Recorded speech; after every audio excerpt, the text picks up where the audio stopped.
Well, the #1 team in all of the land, at least in the committee's initial playoff ranking, is Georgia. So as we kick off Week 10, hosting Missouri today, their defense dominant, allowing just 53 points this season, fewest by any team through 8 games since Florida State in 1993. Alabama checking in at #2. The Tide hosting unranked LSU, looking for their 67th straight win at home against unranked teams.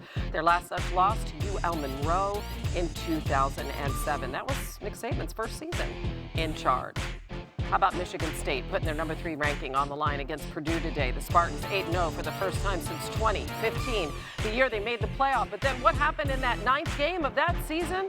They lost to Nebraska.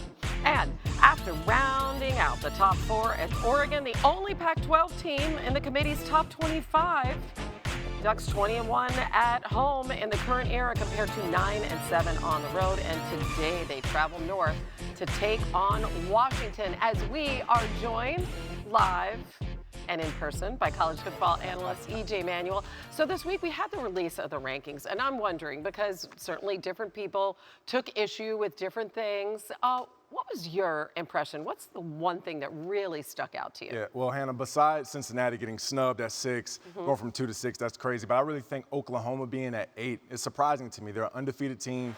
I was expecting them to maybe be around 5, maybe even 6. But actually, they're behind 4 one-loss teams. That's Michigan, Oregon, Alabama, and Ohio State. So that's pretty surprising to me. But the good thing is they have 2 other highly ranked teams on their schedule, Baylor, Oklahoma State, and they'll possibly get a chance to play one of those teams twice in the Big 12 championship. How high do you think Cincinnati should have been?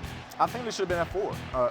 At 4. You know, maybe go from 2 in the AP rankings, but at 4, you still got to have that quality win over Notre Dame. But I don't know if the group of 5 will get in. So I shouldn't have even asked that, because obviously that comes up every time. Yeah. All right, time now for EJ's Manual. So a quarterback in a challenging matchup today. Break it down for us. Yeah, I wanted to go to Bo Nix, the quarterback from Auburn. I thought he does a great job of utilizing the passing lanes, but off the play-action pass. So you see he has 2 great running backs in Bigsby and Hunter. And then obviously when you have those kind of backs, they're going to make those linebackers come up to get those tackles. But right here, he does a great job in the play-action fake, moves up in the pocket, Hannah, and rips a dagger route. You love to see that from a quarterback. That shows poise, that shows moxie. Now his next play-action pass, booting to his right. So as soon as he sees the corner and the safety jump up, he gets that ball up and out to his tight end, takes off for a big play, an explosive play right there. Now this is where I love his game. Okay, you're going to see the right tackle get beat by the right edge, defensive end. Does a great job of making himself small, takes away that body area so the defensive end doesn't have a chance to get him down for a sack. Reminds me a little bit of Johnny Football back at Texas A&M, who they're actually playing today. But this is the other part he has to learn. This is why I call this the manual, because sometimes you can do that. You make one guy fall off, you make a second guy fall off. But right here, Hannah, throw the ball away. That's the smartest play right here. You protect your team. It's 3rd and 7. Sometimes the best thing to do when you get, great pass rushers coming in, just throw that ball away and punt. Yeah, you could apply that to a lot of NFL quarterbacks too, couldn't you? Just because you can doesn't mean you should.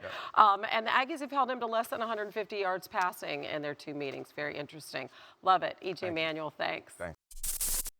Thanks for watching ESPN on YouTube. For live streaming, sports, and premium content, subscribe to ESPN+.